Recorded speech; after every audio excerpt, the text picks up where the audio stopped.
हाय दोस्तों, कैसे हैं आप सब लोग। मैं खैरियत से हूं। दोस्तों जरा सोचिए कि अगर हमारे प्लेनेट अर्थ पर हीरों की बारिश हो जाए तो क्या होगा। आप सोच रहे होंगे सब लोग अमीर हो जाएंगे। हाँ ऐसा ही है, लेकिन एक प्लेनेट ऐसा है जहां होती है हीरों की बारिश। हाँ दोस्तों चौंकिए मत, वहां हीरों की बारिश होती है। उस प्लेनेट का नाम है नेपच्यून। नेपच्यून में हीरों की बारिश होती है। ये हीरों की बारिश उस प्लेनेट पर कैसे होती है, ये पूरी जानकारी के लिए ये वीडियो एंड तक देखना बहुत ज़रूरी है।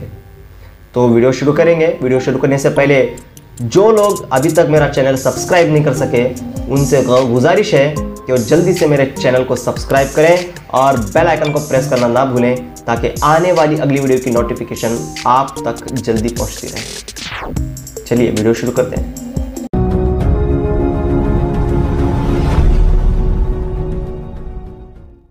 दोस्तों सबसे पहले हम ये जानेंगे कि हीरे बनते कैसे हैं।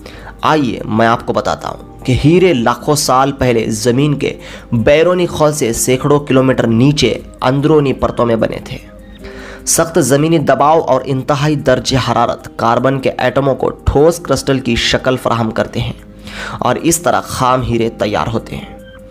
आतिश फिशां फटते हैं तो ये खाम हीरे ज़मीन की बालाही सतह तक पहुँच जाते हैं। यही वजह है कि हीरों को आतिश फिशां की चट्टानों में तलाश किया जाता है। जवाहिरात जितना नायाब होता है उतना ही ज़्यादा महंगा। दोस्तों सन 2017 ईस्वी में साइंसदानों ने पहली मर्तबा तजुर्बाती सतह पर यह साबित किया था कि नेपच्यून पर हीरों की बारिश होती है। हमारे निज़ाम शमसी में नेपच्यून 8वां और सूरज से 72 सैयारा है। साइंसदानों के मुताबिक इसकी ठोस सतह को बर्फ़ ने ढांप रखा है। ये कायनाती बर्फ हाइड्रोकार्बन, पानी और अमोनिया पर मुश्तमिल है।